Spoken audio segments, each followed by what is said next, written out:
Olá, a paz do Senhor Jesus a todos. Esse que vos fala é o José Freire. Nós vamos falar um pouquinho das coisas de Deus no dia de hoje. Temos uma mensagem, Como fortalecer a igreja.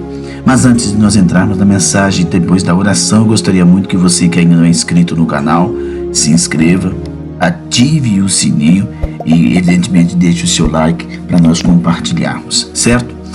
E é importante deixando o seu like, você que é inscrito, você que vai se inscrever, para que o YouTube indique o nosso canal para mais pessoas. Meus amados, vamos então à oração e a palavra, ou a palavra e a oração do dia de hoje. A palavra do dia de hoje: como fortalecer a igreja. Indica o caminho para libertar-se do mundo, lá baseado em Efésios capítulo 3, verso 10 e verso 11. Para que agora pela igreja a multiforme sabedoria de Deus seja conhecida dos principados e potestades nos céus, segundo o eterno propósito que fez em Cristo Jesus, nosso Senhor. Efésios capítulo 3, verso 10 e verso 11. Então esse é um estudo para fortalecer a igreja, indicando o caminho para libertar-se do mundo, baseado nesse texto que nós lemos. Nós aprendemos em Filipenses, no capítulo 2, no verso 1 e verso 2, que você está unido a Cristo e deve ter unidade, meus amados, de espírito e propósito com o outro. Também em Filipenses, capítulo 2, verso 3 e verso 4, aprendemos que seus propósitos, que os seus próprios desejos são menos importantes que as necessidades de seu irmão.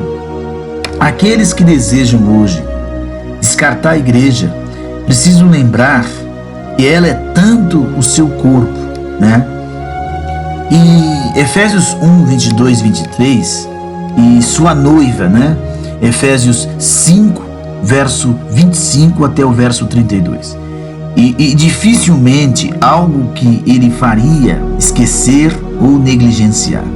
Então o dicionário grego de Strong, eclesia ou ekklesian, uma chamada, ou seja, concretamente para a reunião popular e especialmente uma congregação religiosa, comunidade de membros na terra ou santos nos céus ou ambos, Assembleia e igreja.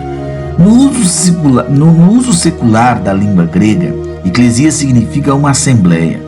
A palavra ela é usada em Atos capítulo 19, verso 32, verso 39, verso 41, para a assembleia no anfiteatro em Éfeso.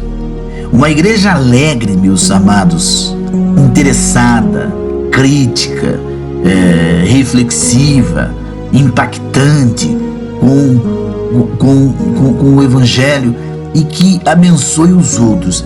Essa é a diferença da congregação que sabe qual é a sua missão, a missão da igreja. Então a primeira coisa que nós queremos colocar: formas de fortalecer a igreja. Paulo se refere à igreja como aquela que tem a missão de revelar o mistério nem visto ou conhecido nos tempos do Antigo Testamento. Efésios 3, verso 1 e 6, verso 9 e 11. Para que agora, pela igreja, a multiforme sabedoria de Deus, ela seja conhecida dos principados e potestades nos céus. Amados, para seguir o padrão, nós devemos entender que a igreja no Novo Testamento foi estabelecida somente é a palavra de Deus, Lucas 8:11, o ensino consistente de Paulo de 1 Coríntios 4:17, 7:17, 14:33. Então o sucesso, meus amados irmãos internautas, da igreja não é visto em quem está à frente dos outros, mas em quem ajuda os outros a progredir. E devemos remover o foco de nós mesmos e colocá-lo nos outros. Mateus 25, verso 14 até o verso 30. Então, cada um baseado em sua própria habilidade. Então, olha, profecia, pregue, inspire, faça com fé, não tenha medo, servir, ajude, seja voluntário. O ensino é instruir, ser um mentor, não retenha sua sabedoria, experiência, né? Você transmitir. O incentivo, que é o conselho, a oração, preste atenção, tomar iniciativa, dando, né? Aí a contribuição para que aquela instituição funcione. Agora, essa contribuição financeira não é para você fazer com que um grupo que funda aquela igreja, um grupo de familiares, né, vire aquilo como se fosse um reino que passa de pai para filho, em que ambos vão enriquecendo em cima das doações dos fiéis. Isso aí é roubo, isso aí é desvio, né? Isso é corrupção. E a gente sabe que muitas denominações estão assim, famílias que são milionárias, enquanto os pobres que doam o pouco que podem doar, pobres e na miséria. Essa doação é para que a igreja se mantenha, é para fazer a obra missionária e para socorrer os necessitados. De que forma? Cestas básicas para os filhos na fé, preparar supões, alimentos para os mendigos de ruas nas noites, cobertor para que eles possam dormir à noite. Depois da doação, nós chegamos na liderança, que são decisões, visão. Leve a sério, seja usado. Liderança não é para oprimir, não é para enriquecer as custas dos fiéis. E a compaixão, que é a misericórdia, o perdão, sem reclamar, faça com alegria, querido. Tenha paixão pelas almas, ame as almas. O segundo ponto, como são as igrejas fortalecidas? Igrejas fortalecidas são comunidades de crentes cheias de Espírito, do Espírito Santo, e inclinadas para a frente e acolhem todas as pessoas. Gálatas capítulo 3, verso 28. Há um corpo e um espírito, assim como fosse chamado em uma esperança do seu chamado. Um só Senhor, uma só fé, um só batismo, um só Deus, Pai de todos, que está acima de tudo e por todos e em todos. Efésios capítulo 4, verso 4 até o verso 6. Nessas igrejas, os membros buscam servir como Cristo através dos ministérios da justiça e misericórdia. Miqueias 6, verso 8 e Lucas 4, 17 até o 21. Lá no livro de Atos, no capítulo 2, no verso 42 ao verso 47, nós observamos que aquela foi uma igreja que dedicou-se ao ensino dos apóstolos e à comunhão, ao partir do pão e à oração, com muitas maravilhas e sinais realizados. Eles estavam juntos e tinham tudo em comum, e todos os dias eles ensinavam se reunindo no templo, louvando a Deus, e o Senhor adicionava diariamente ao seu número aqueles que estavam sendo salvos. Atos, tá? Capítulo 2, né? Atos 2, onde nós podemos observar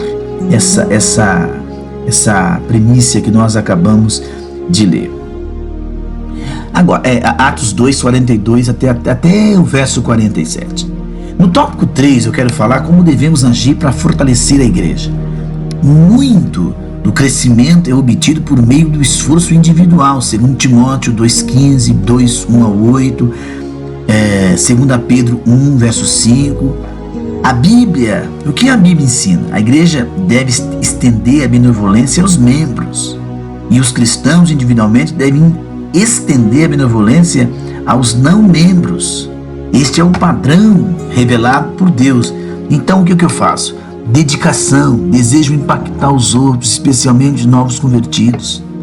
Como líderes, são como eletricistas, fazendo conexões, adorando a Deus, participando de um serviço de adoração santa, servindo a Deus usando talentos, tempo, tesouro para abençoar outros seres humanos. Com um coração de adoração é a atitude humilde e grata a Deus, agindo trabalhar com pessoas, testemunhando porque cremos no Evangelho, a pregação, testemunhando quando falamos, explicação, convite, motivação. Esse é o papel de uma igreja forte. Então, por isso que a conclusão desse nosso estudo, quando pregamos sobre a igreja, estamos pregando Jesus, pregando o reino. É pregar a igreja, é pregar Jesus, não é pregar você, não é pregar suas experiências, é falar de Jesus, é falar do que foi feito na cruz, é falar do amor, da salvação que há em Cristo. Jesus pregou o reino, ao fazê-lo pregou o evangelho do reino. Mateus capítulo 4, verso 7 ao verso 23. É chegar, arrependei-vos, porque é chegado o reino dos céus. Ambos estavam conectados na pregação de Paulo, Atos 28, 30 e 31. Reino e igreja são ligados no Evangelho. Oremos ao Senhor, ó Deus poderoso, ó Deus grandioso. Falamos um pouco sobre como a igreja deve se fortalecer, meu Deus. Falamos um pouco sobre a grandeza de um homem, de uma mulher que te serve, que te adora, meu Deus. Pai amado, Pai de amor, Pai de justiça, Pai da verdade, nós nos humilhamos diante do Senhor, porque até aqui o Senhor tem sido para conosco o Deus que cura, que liberta, que transforma, que dá vida. Santíssimo, apresentamos nesse instante, meu Deus, as nações, principalmente, ó Pai, nações como a Rússia, a Ucrânia. Nós não entendemos muito, Pai. Aleluia. Nós não compreendemos ainda como funcionar, qual é o funcionar, meu Pai, das nações. Mas Tu conheces tudo. Coloque as Tuas mãos vivas, coloque as Tuas mãos santas nas as crises, porque o pobre sofre, Senhor. O pobre passa a ser humilhado, passa fome. Peleja, meu Deus e meu Pai, pelos necessitados, pelos fracos. Peleja pelos hospitais onde estão hospitalizados muitas vidas, os presídios onde estão presos vidas que se perderam com as drogas, com o crime, com a violência. Mas o Senhor é o Deus da cura, da transformação, é o Deus que opera sinais e prodígios. Glória ao nome vivo do Senhor.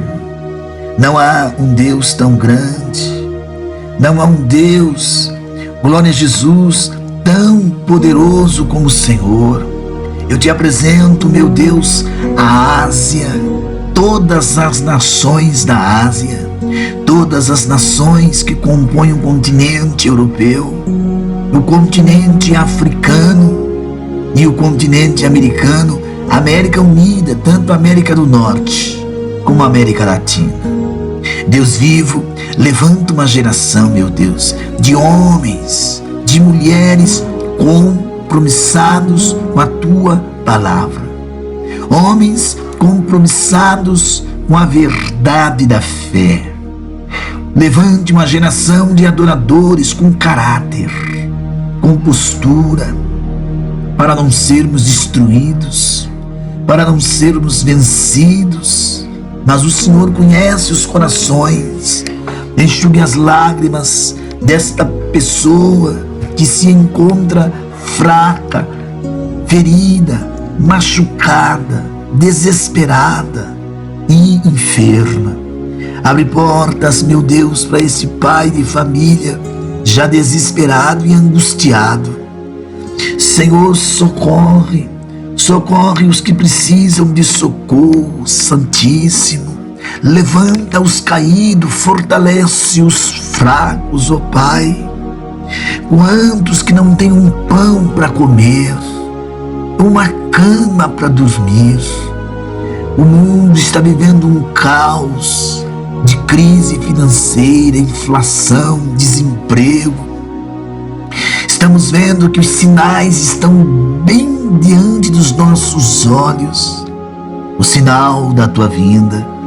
Ó Deus de maravilhas, não deixe-nos sermos iludidos, enganados, papai, mas que pela tua palavra sejamos assim coesos, coerentes, estejamos os nossos olhos abertos para nos preparar para o dia glorioso de Jesus. Faz a tua obra, faz o teu querer, transmita aos nossos corações a tua vontade, em nome do teu Filho. Senhor, eu repreendo toda a fúria do inimigo contra a vida deste homem, desta mulher. Eu te apresento, Santíssimo, essa pessoa que está oprimida, que ela seja liberta. Essa pessoa que está depressiva, que ela seja liberta desta depressão. Angustiada, liberta desta angústia. E que as bênçãos de Deus pairem nos corações. Nós te pedimos com fé, nós te pedimos clamando, Senhor, não estou para julgar as pessoas, a pessoa humana, independentemente do seu gênero, independentemente da sua cultura, da sua raça, da sua cor, da sua religião. Eu apresento todos, os ministros, os chefes de estados, os políticos, os empresários, em o nome de Jesus. Que o Senhor realmente olhe para nós com teu olhar de misericórdia e responda às nossas orações, do nosso clamor, em nome de Jesus. É o que nós te pedimos, graça e paz.